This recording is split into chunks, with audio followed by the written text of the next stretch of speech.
I lost work staying with my sick daughter. I fell 3 months behind on rent.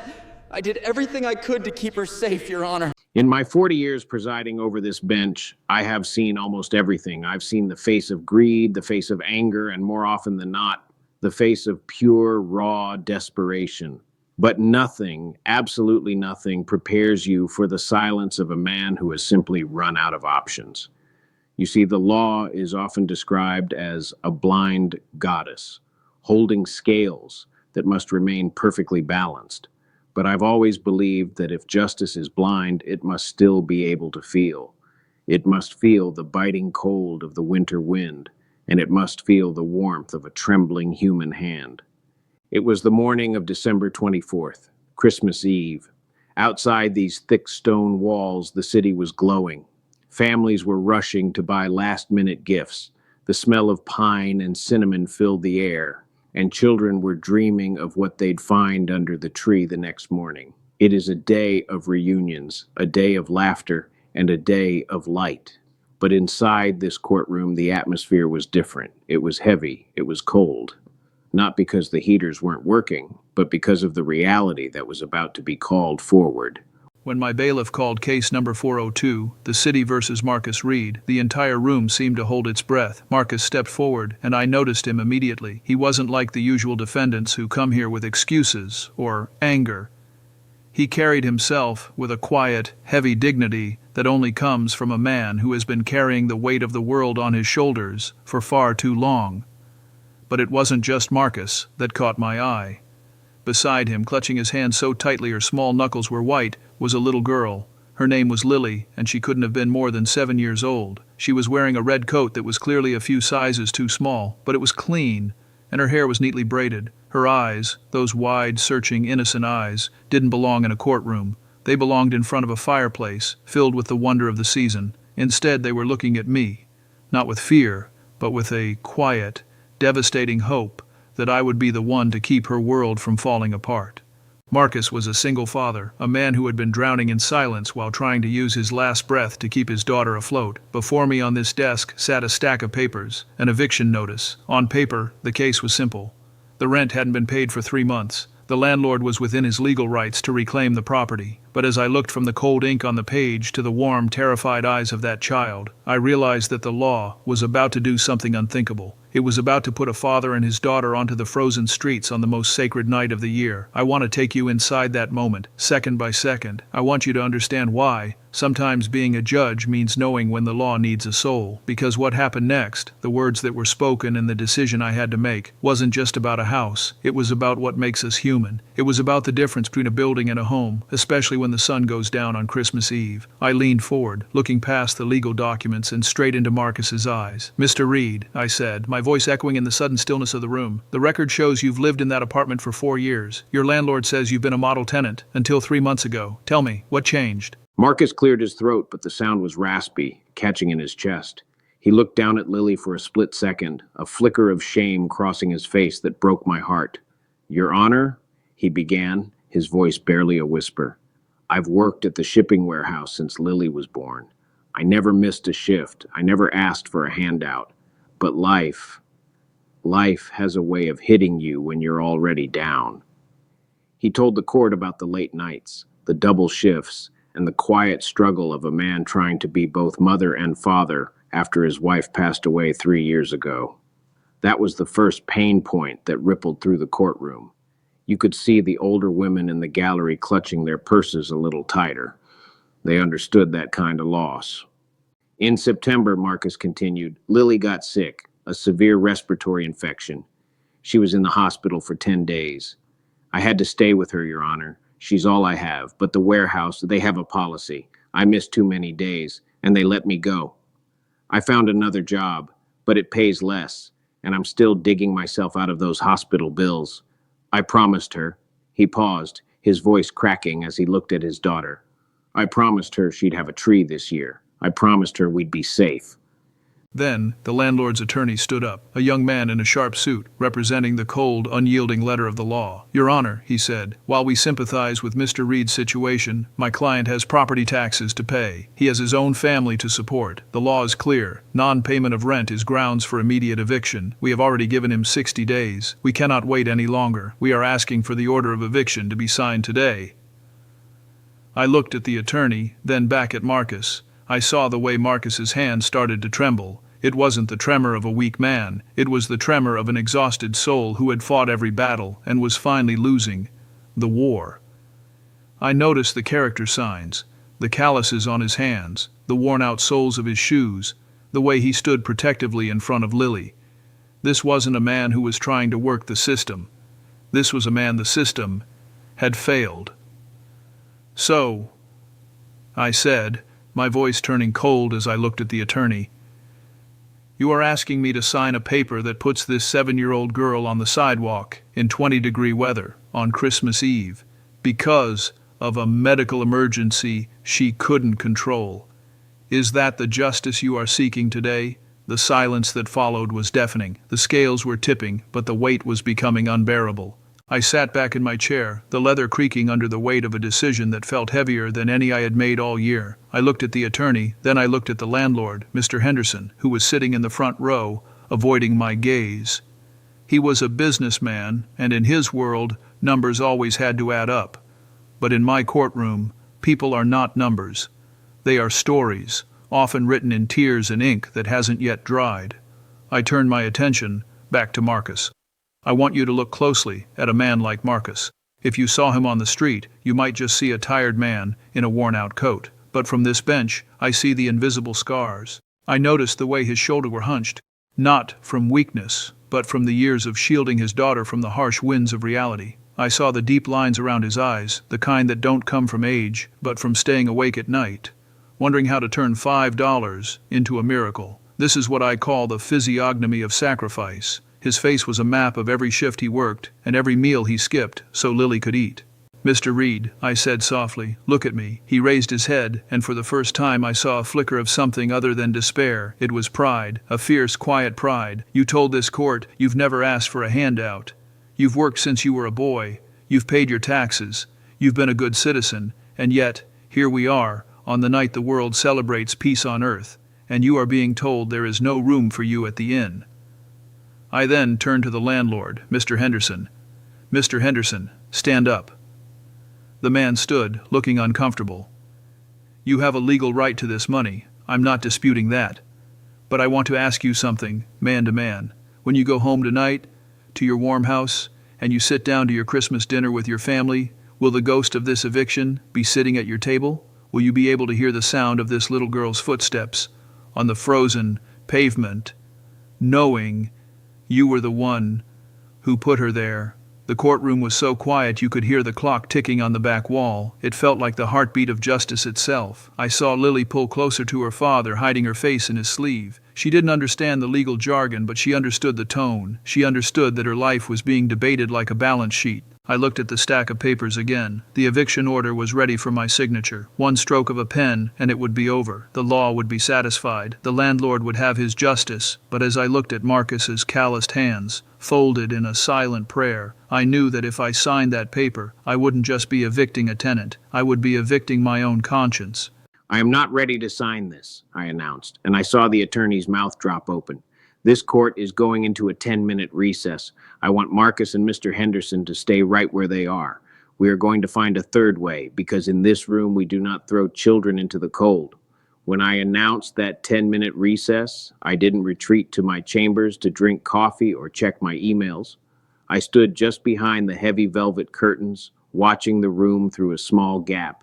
In my 40 years, I've learned that the truth often reveals itself when people think the judge is no longer looking. I watched Marcus. He didn't pace. He didn't complain. He sat back down in that hard wooden chair and pulled Lily onto his lap. He began to whisper to her, smoothing her hair with those rough, calloused hands. I couldn't hear his words, but I could see his lips moving. He was telling her a story. Probably a story about a better tomorrow. A story to drown out the cold reality of the eviction notice sitting on the table just feet away. This is the humanity of a father. Even when his own world is burning, his only instinct is to make sure his child doesn't feel the heat.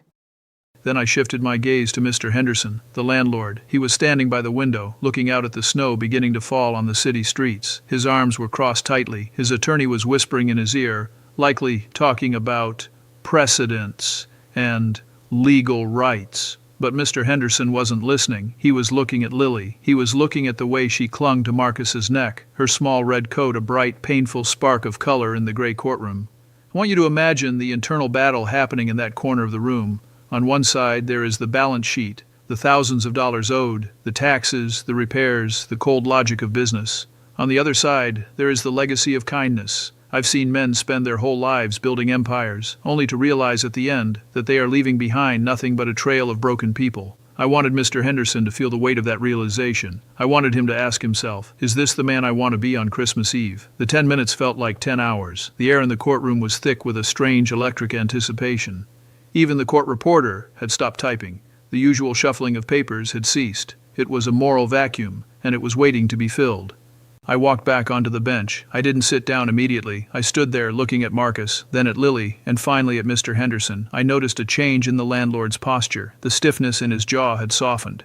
His eyes were no longer fixed on the legal files. They were red, just slightly, as if the cold wind from the window had finally reached his heart. The court is back in session, I said, my voice low but firm. Mr. Henderson, you've had 10 minutes to think. This court has the power to rule based on the letter of the law, and that law says Marcus Reed must leave. But before I pick up this pen, I want to know if there is anything you would like to say to this father. Not as a landlord to a tenant, but as one human soul to another on the night of our Lord's birth. Marcus gripped Lily's hand. The attorney started to speak, but Mr. Henderson raised a hand to silence him. The moment of truth had arrived. Mr. Henderson didn't speak immediately. He looked at his attorney, who was ready to cite Statute 42B or some other hollow line of code. But Henderson put a hand on his lawyer's arm and shook his head. He looked back at me. Then his eyes drifted down to Lily, who was still wearing that red coat, clutching a small, battered teddy bear she had pulled from her pocket. Your Honor, Henderson began, his voice sounding thinner than it had 10 minutes ago. I'm not a monster. I've worked hard for everything I have. I started with nothing, just like Marcus. I've had tenants destroy my property, lie to my face, and vanish in the middle of the night. You learn to grow a thick skin in this business. You learn to stop seeing people and start seeing units. He paused, and I noticed the physiognomy of regret. His eyes weren't darting around for a legal exit anymore. They were fixed on the floor. His hands were stuffed deep into his pockets, a defensive gesture of a man trying to hold on to his old self while a new realization was breaking through. But, Henderson continued, looking directly at Marcus, I saw you in the hallway earlier. I saw you sharing half a sandwich with your daughter. I saw you telling her it was a picnic, so she wouldn't know it was all the food you had left. I forgot, Your Honor. I forgot that behind every unit is a soul. I forgot that once, a long time ago, my own father lost his job on a Christmas Eve. I remember the cold. I remember the look in his eyes. The courtroom was paralyzed. This was the emotional pivot that every great story needs. I watched Marcus, his jaw dropped, his eyes filled with a sudden, overwhelming relief that he was finally being seen. Not as a debtor, not as a failure, but as a man. I leaned forward, the wooden bench creaking in the silence. Mr. Henderson, recognizing our shared humanity, is the first step toward true justice. But the fact remains, the rent is unpaid, and you have bills of your own. The law demands a resolution. Marcus, you owe $3,000. Mr. Henderson, you are entitled to $3,000. Neither of you can move forward without a bridge. I looked at the gallery. I saw the faces of the people waiting for their own cases, grandmothers, young couples, veterans. I saw the hunger for decency in their expressions. They weren't just watching a trial. They were looking for proof that the world isn't as cold as the snow falling outside. I have a proposal, I said. my voice resonating with the authority of the bench but the warmth of a friend. And it is a proposal that will require something from everyone in this room, because on Christmas Eve, no one should have to carry the cross of poverty alone. I picked up my gavel, not to strike it, but to hold it as a symbol of the choice we were all about to make. The unbelievable ruling was about to begin, and it wasn't going to come from a law book. It was going to come from the heart of the community. I looked down at the eviction order, that cold white paper that represented the end of a family's hope. Then I looked at the gavel in my hand. Usually this gavel is a tool of finality. It closes doors. It ends arguments. But today, I wanted it to open a window. "Mr. Henderson," I said, my voice steady, "you mentioned you remember the cold. You remember your father's eyes. That memory is a gift, and I'm glad you unwrapped it today. You have agreed that Marcus is a good man caught in a bad storm. But $3,000 is still $3,000. So here is my ruling, and I warn you, it is not in any law book you'll find in the library."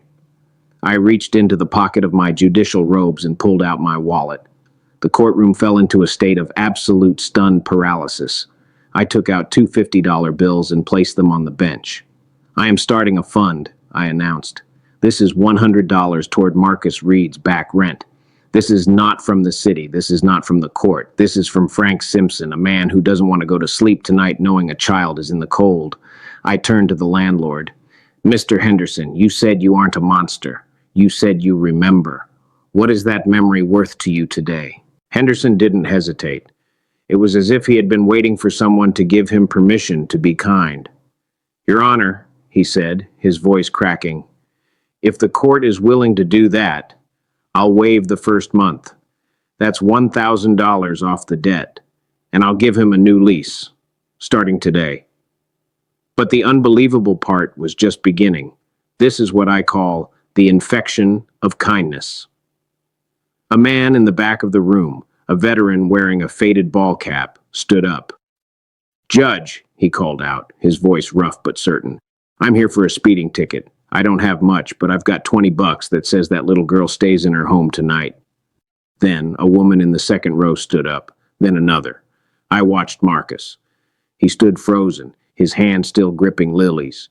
Tears were streaming down his face now, not the tears of shame we saw earlier, but the tears of a man who is watching a miracle being built for him, brick, by total strangers.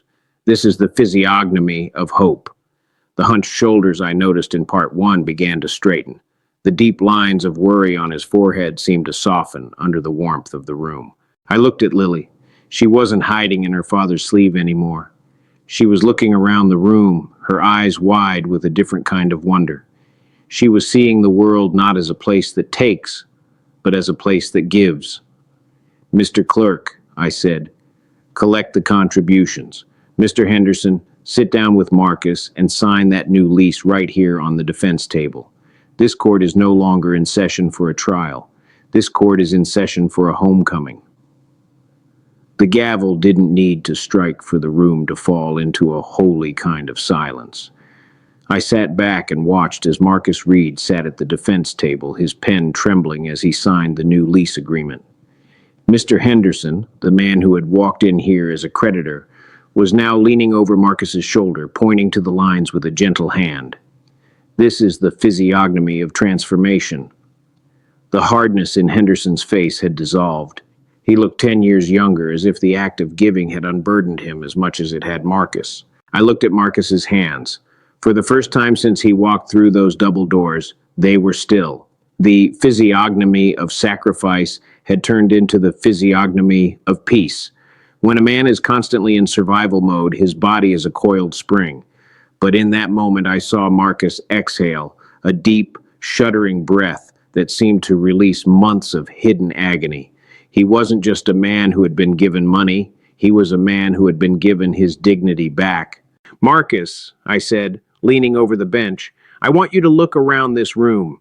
He looked up, his eyes still wet. "These people didn't give because they had extra. They gave because they recognized themselves in you. They recognized that we are all just one bad break, one hospital bill, or one cold night away from needing a hand. You are not a case to us anymore. You are our neighbor. Then I looked at Lily. She was standing by the table watching the pile of crumpled bills being counted by my clerk. I beckoned her forward. She walked up to the high bench, her small red coat looking like a poppy in a field of gray. I reached over and handed her a small wooden bird that sits on my desk, a carving my own father made decades ago. Lily, I whispered so only she could hear, tonight when you go home, I want you to put this by your window. It's a reminder that even when the wind blows hard, there are people watching out for you. Your dad is a hero. Do you know that? She nodded solemnly, her eyes shining with a wonder that no eviction notice could ever take away. I want the viewers to understand something critical here. Justice is often seen as a cold sword, but the truest justice is a shield. We didn't just solve a financial problem today, we prevented a soul-crushing tragedy. I saw the people in the gallery, the veteran, the single mothers, the tired workers, walking out of the room with their heads held higher.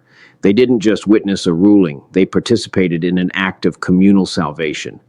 Mr. Reed, I concluded, the debt is paid, the lease is secure. Go home, take Lily to see the lights. And Marcus, don't ever think you are alone in this city again. As the courtroom cleared and the heavy oak doors finally swung shut, I sat there in the silence for a long time. The snow was falling harder outside now, blanketing the city in a quiet white peace. My clerk, Maria, was tidying the desk, her eyes still a bit red. She looked at the empty seat where Lily had sat and whispered, "That was the best ruling of the year, Judge." I looked at the gavel resting on the bench. You see, the world often thinks that power is about how hard you can strike, or how many people you can force to follow a rule.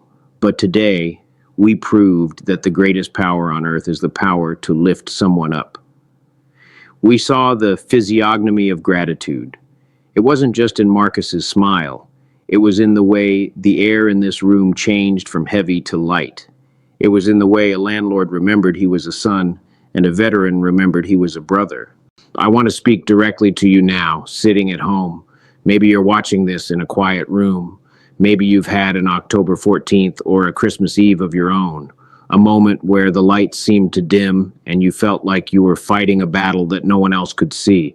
Maybe you felt the physiognomy of sacrifice in your own tired eyes. I want you to remember Marcus. I want you to remember that even in the coldest courtroom, there is room for a miracle. We live in a world that tries to tell us we are alone, that we are just numbers on a balance sheet or units in a building. But that is a lie. We are a community. We are a family. And as long as there is a Judge Simpson or a neighbor like that veteran in the back row, no one has to walk the frozen pavement alone. Justice isn't just about what happens in a court of law. It's about what happens in the human heart. It's about choosing to be the light in someone else's window. Tonight, Marcus and Lily are safe. They are warm, and they know that their city loves them. As I walked out of the courthouse and into the night air, I looked up at the glowing windows of the apartments nearby. I imagined Lily placing that small wooden bird by her window. I imagined the peace in that home. And I realized that as a judge, I didn't give Marcus a gift today. He gave me one. He reminded me why I still put on these robes every single morning. Thank you for being here with me. Thank you for caring. Remember, the world is only as cold as we allow it to be. Keep your heart open, watch out for your neighbor, and never, ever lose hope. I'm Judge Simpson, and this court is adjourned until we meet again.